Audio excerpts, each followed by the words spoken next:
الحمد للہ رب العالمین والصلاة والسلام علی سید الانبیاء والمرسلین اما بعد فاعوذ باللہ من الشیطان الرجیم بسم اللہ الرحمن الرحیم لعلکم تتقون صدق اللہ العظیم وصدق رسولہ النبی الکریم ونحن علی ذلک لمن الشاہدین والشاکرین والحمد للہ رب العالمین۔ قرآن کریم میں اللہ تبارک و تعالیٰ نے ماہ رمضان کے روزوں کا حکم دیا۔ بے شمار برکتیں ہیں، بے شمار برکتیں ہیں، اور ماہ رمضان بہت بڑی نعمت ہے، اور یہ بھی فرمایا لعلکم تتقون، شاید کہ تم متقی بن جاؤ، پرہیزگار بن جاؤ۔ ماہ رمضان کے 3 عشرے ہیں، یعنی 10 دن ہیں، شروع کے 10 دن، درمیان کے 10 دن، آخر کے 10 دن۔ ماہ رمضان کا پہلا عشرہ یعنی پہلے 10 دن رحمت، دوسرا عشرہ یعنی دوسرے 10 دن مغفرت، تیسرا عشرہ یعنی تیسرے 10 دن جہنم سے آزادی۔ ماہ رمضان میں نفل کا ثواب فرض کے برابر کر دیا جاتا ہے، اور فرض کا ثواب 70 گنا بڑھا دیا جاتا ہے۔ رمضان میں مرنا، اللہ فرمایا جو ماہ رمضان میں جس کا انتقال ہوگا تو قبر میں سوالات نہیں ہوں گے۔ ماہ رمضان میں شب قدر بھی آتی، اور ماہ رمضان میں 1000 گنا زیادہ ثواب ہے روزے کا، 1000 گنا زیادہ ثواب ہے تسبیحات کا۔ مثلا کسی نے 1 مرتبہ سبحان اللہ کہا ماہ رمضان کے علاوہ، تو ماہ رمضان میں 1 مرتبہ سبحان اللہ کہنا 1000 مرتبہ سبحان اللہ کہنے کے برابر۔ اسی طرح جو بھی نیکیاں ہیں ان کا بھاؤ بڑھا دیا جاتا ہے۔ ماہ رمضان میں ابلیس قید کر دیا جاتا ہے، شیطان قید کر دیا جاتا ہے، دوزخ کے دروازے بند کر دیے جاتے ہیں، جنت کو آراستہ کر دیا جاتا ہے۔ اور ماہ رمضان میں کھانے پینے کا حساب نہیں ہوتا، نہ سحری کا نہ افطاری کا، کوئی حساب کتاب، بہار ہی بہار ہے۔ مسلمان کے لیے تو ماہ رمضان بہت بڑی نعمت، بہت بڑی نعمت۔ ماہ رمضان اور قرآن، رمضان اور قرآن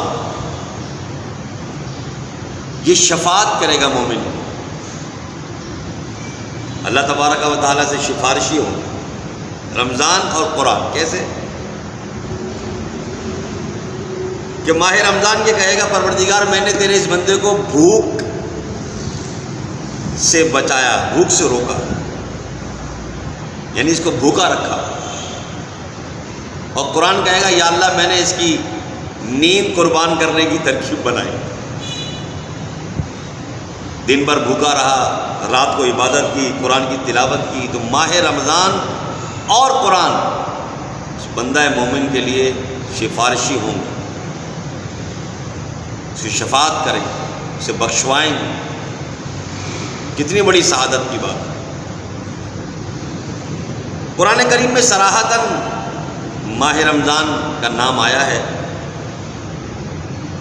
بی بی مریم کا نام بھی آیا، زید بن حارثہ کا نام بھی آیا۔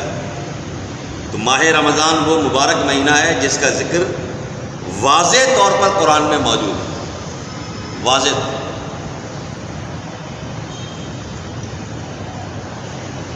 ماہ رمضان میں جہاں بہت ساری برکتیں ہیں وہاں دعا کی قبولیت کے بھی اوقات ہیں۔ ویسے تو لیکن خاص طور پر سحری اور افطار کے وقت دعا قبول کی جاتی ہے۔ سحری کے وقت اور افطار کے وقت یہ دعا کی قبولیت کا وقت ہے۔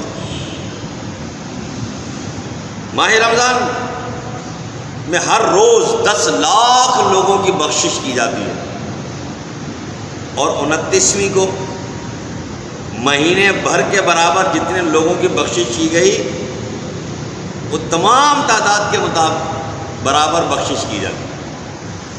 اور جمعہ کی ہر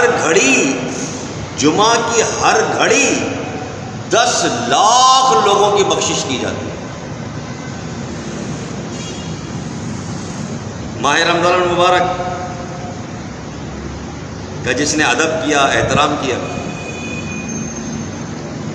کہتے ہیں کہ ایک آتش پرست تھا، مجوسی تھا، آگ کو پوجنے والا تھا۔ کسی نے خواب میں دیکھا اسے مرنے کے بعد، تو اس نے بتایا مجھ پہ بڑا کرم ہوا۔ تو دیکھنے والے نے دیکھا کہ بھائی کیسے، تم تو مسلمان نہیں تھے؟ کہا کہ ہاں میں مسلمان تو نہیں تھا، لیکن ماہ رمضان کے ادب اور احترام کی وجہ سے اللہ نے مجھے ایمان کی دولت عطا کی۔ کیسے کہ میں ماہ رمضان میں، کیونکہ میں مسلمان تو تھا نہیں، میں روزہ نہیں رکھتا تھا، لیکن میں احترام رمضان میں سر عام روزہ، عام سب کے سامنے میں روزہ خوری نہیں کرتا تھا، یعنی سب کے سامنے میں کچھ کھاتا پیتا نہیں تھا۔ اگر کھاتا پیتا بھی تھا تو چھپ کر۔ ماہ رمضان کے ادب اور احترام کی وجہ سے اللہ تبارک و تعالیٰ نے مجھے نعمت عطا کی، کیا کہ میں نے کلمہ پڑھا تھا، مسلمان ہو گیا تھا، اور اسی وجہ سے اللہ نے مجھ پہ کرم کیا۔ تو ماہ رمضان کا ادب اور احترام بہت بڑی نعمت ہے۔ یاد رکھیے، جو شخص ماہ رمضان میں سریعام کھاتا پیتا ہے تو حاکم اسلام اسے سخت سزا دے سکتا ہے۔ سریعام اگر کوئی شخص بغیر مجبوری کے علل اعلان دن میں کھائے گا ماہ رمضان میں، تو حاکم اسلام اسے قتل کر سکتا ہے۔ اتنا سخت حکم، ادب و احترام ماہ رمضان میں۔ اور ماہ رمضان کی تو شان نرالی ہے۔ ماہ رمضان میں جب بندہ روزہ رکھتا ہے تو گویا سارا دن وہ عبادت میں ہے، سارا دن۔ اور پھر اس میں جب ہم بندہ سحری کرتا ہے، اللہ اللہ، کچھ لوگ کہتے ہیں نا جی سحری میں نے آج بغیر سحری کے روزہ رکھا۔ بغیر سحری کے روزہ رکھنا تو کرناوا نہیں ہے، سحری کرنا عبادت ہے۔ فرمایا ہر لقمہ، سحری کرتے وقت ہر لقمہ جو بندہ مومن کے پیٹ میں جاتا ہے گویا وہ نور بن کر جاتا ہے، ہر لقمہ نور ہے۔ سحری کا وقت ایک تو تہجد کا وقت بھی ہوتا ہے، اور پھر اس وقت سحری کی جائے سنت عطا ہوگی، ہر لقمہ نور بن کر داخل ہوگا۔ اور پھر یاد رکھیے کہ ماہ رمضان میں روزانہ نیت کرنی ہوگی، روز، ایسا نہیں ہے کہ پورے مہینے کی اکٹھی نیت کر لی میں روزہ رکھ رہا ہوں۔ روز، جس سے ہم جب نماز پڑھنے آتے ہیں تو روزانہ جب بھی ہم نماز پڑھنے آتے ہیں اس وقت نیت کرتے ہیں ظہر کی، عصر کی، مغرب کی، بالکل اسی طرح روز نیت کرنی ہوگی کل کا میں نے روزہ رکھنا ہے، دل میں نیت ہو کہ میں نے روزہ رکھنا ہے۔ سحری کرنا بھی نیت ہے، سحری نہیں بھی کر سکے دل میں نیت ہے کہ میں نے صبح کا روزہ رکھنا ہے، بس دل میں نیت ہونی چاہیے۔ اسی طرح افطار کا وقت ہے، کوئی بڑا متبرک وقت، دعا کی قبولیت کا وقت بھی۔ اور سحری میں بندہ اٹھے تو جب سحری میں بندہ اٹھ ہی رہا ہے تو 2 رکعت تہجد ادا کرو۔ ہاں سحری افطاری میں ایک چیز کا خیال رکھنا چاہیے کہ سحری افطاری میں سائرن یا کسی کے کہنے پہ اگر روزہ کھول لیا اور وقت نہیں ہوا تھا تو یہ آپ کی ذمہ داری ہے۔ آپ یہ نہیں کہہ سکتے کہ وہ امام صاحب نے جلدی اذان دے دی، ذمہ داری آپ کی، ہمیں خود اس کا خیال رکھنا چاہیے۔ سحری میں اور افطاری میں یہ خیال رکھیں کہ جب سحری کر کے آپ مسجد میں فجر پڑھنے آئیں یا افطار کر کے جب آپ نماز کے لیے مغرب کی نماز کے لیے آئیں تو یاد رکھیے آپ کا منہ صاف ہونا چاہیے۔ مسجد میں آتے وقت منہ صاف ہو، اس کا خاص خیال رکھنا چاہیے۔ سحری اور افطاری میں فضیلتیں بھی بہت ہیں۔ سب سے بڑی ایک فضیلت یہ ہے کہ جو شخص افطار کرواتا ہے کسی کو،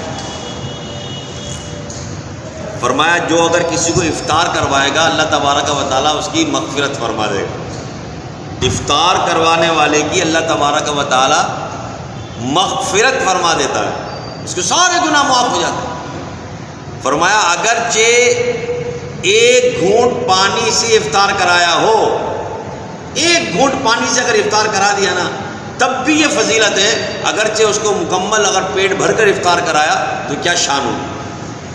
ایک گھونٹ سے اگر افطار کرا دیا، فرمایا اس کی مغفرت افطار کروانے والے کی۔ لیکن ایک بات ضرور کہوں گا، ہم نے کتابوں میں افطار کرانے والے کی فضیلت تو پڑھی ہے، افطار کرنے والے کی فضیلت نہیں پڑھی۔ افطار کرائیے، مخلوق خدا کی خدمت کیجیے، افطار کرنے والوں میں شامل نہ ہو جائیے، افطار کرانے والوں میں شامل ہو جائیے۔ پھر دیکھیں انشاءاللہ رحمت بھی، برکت بھی، مغفرت بھی اور روزی میں برکت بھی۔ ماہ رمضان کی تو شان ہی نرالی، اللہ اللہ۔ فرمایا ماہ رمضان میں جو اپنے گھر والوں پہ خرچ کرتا ہے نا، ماہ رمضان میں اپنے گھر والوں پر جو خرچ کرتا ہے اللہ کی راہ میں جہاد کرنے کے برابر ہے۔ ماہ رمضان میں گھر والوں پر کشادگی کرنا اللہ کی راہ میں دینے کے برابر ہے۔ افطاری میں، سحری میں گھر والوں پر اہتمام سے خرچ کرنا۔ ایک مرتبہ ایک بزرگ رحمۃ اللہ تعالیٰ علیہ، آپ نے شیطان کو دیکھا کہ مسجد کے باہر ہے، اندر نہیں جا رہا۔ آپ نے فرمایا اندر نہیں جا رہے مسجد میں؟ کہا کہ اصل میں وہ اندر جو نمازی ہیں ان کو بہکانا چاہتا ہوں، ان کو دل میں وسوسہ ڈالنا چاہتا ہوں، لیکن مسجد کے گیٹ پر ایک شخص سو رہا ہے، اس کی وجہ سے اندر نہیں جا سکتا۔ وہ کون ہے؟ وہ روزے دار ہے۔ روزے دار کے منہ سے ایسی اسمیل نکلتی ہے کہ جس کی وجہ سے میں اندر نہیں جا سکتا۔ روزے دار کے منہ سے جو اسمیل نکلے، جو اس کی بو ہے، وہ شیطان کہتا ہے کہ میرے لیے شعلے کی طرح ہے۔